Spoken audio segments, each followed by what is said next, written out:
Yeah? Go home. I worked in Texas for 3 weeks, and I gotta tell you, you people have got the slowest moving lips I have ever read in my life. Guy come up to me, he said, my name is Bill.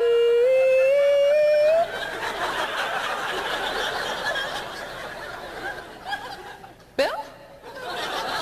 Yeah. How the heck did you get 5 syllables out of 4 letters?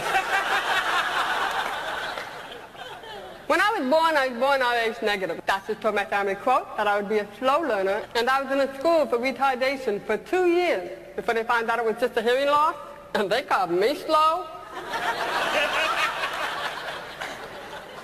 In that school, my best friend was a little Asian girl. She was blind, but every day we would have lunch together. She'd have these great barbecue beef sandwiches, and I'd have these boring peanut butter and jelly.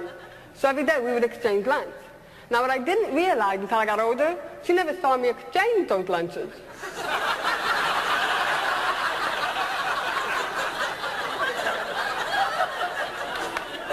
But then again, I never heard her complain about it either. One of the first times that I did learn as a child was good morning. And I got to tell you, as a kid, I was so excited that I could communicate that the very next family reunion, I went up to everybody and I signed, good morning.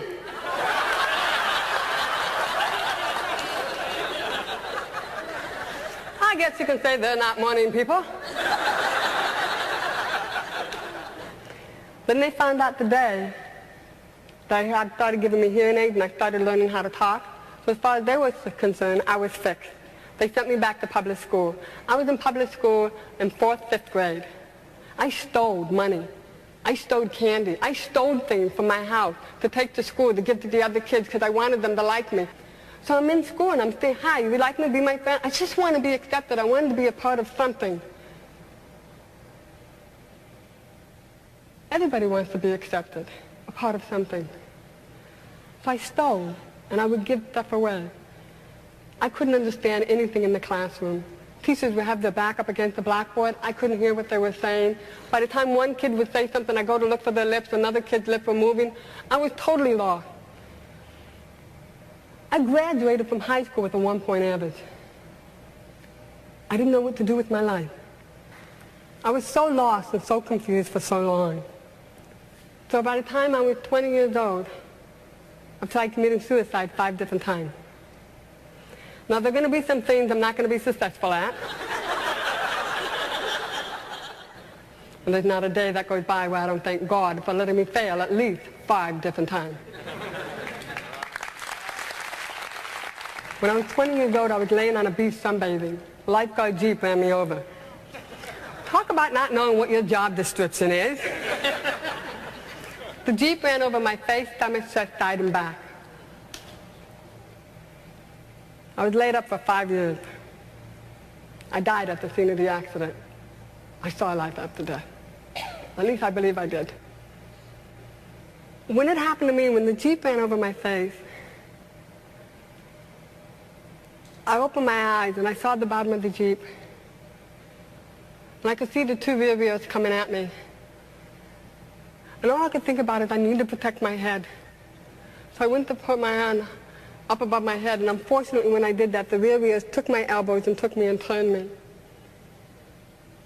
The next thing I remembered, everything turned the most beautiful blue, a blue I yet to see on this earth. I was totally surrounded by it. And then the brightest, whitest cloud came toward me. And all I could remember was, no, I'm not ready yet. And I just sat there, I'm not ready yet. And when I said that, everything faded away. And I saw the paramedics started working on me. Laid up for 5 years. In and out of a wheelchair for 2.5 years. They said I'd never walk again. I figured I didn't hear them. I got up and I left.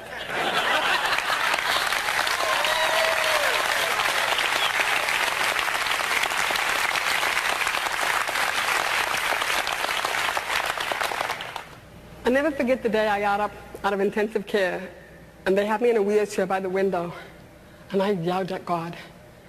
You can't do this to me. I can't be in a wheelchair. I can't have a hearing loss and be in a wheelchair for the rest of my life. Lord, please, let's not do this.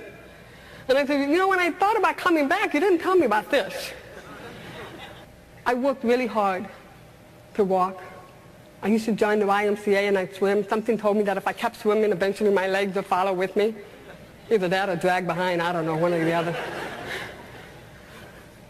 When I started walking, one day I just packed my car up. I was living in Cleveland, Ohio, and I started driving.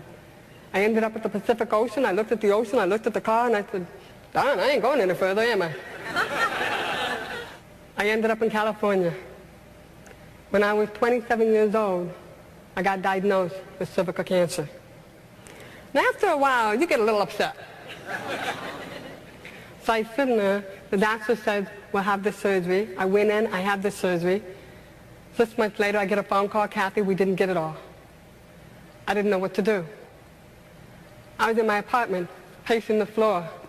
Do I have the surgery? Do I not?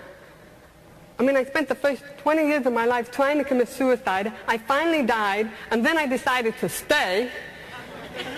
And now you're telling me if I don't have the surgery, I have 6 months to a year to live. I have no family support. What do I do? I, a perfect child of God, and society took me by the back of the neck and said, here, you're going to be retarded. Whoa, this is okay. I like this. I like this school. These people are really great. No. Now you have your hearing aid. You're fixed. You're going back to public school. I don't understand the teacher.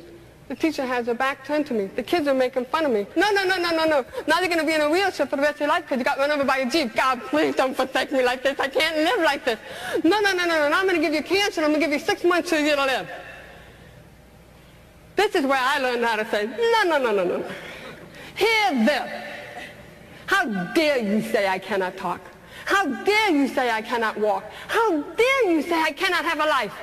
How dare me for listening to you?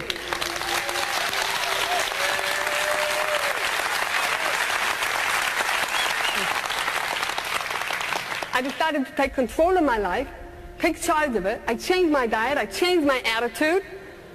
And I've been clean of cancer for over 15 years.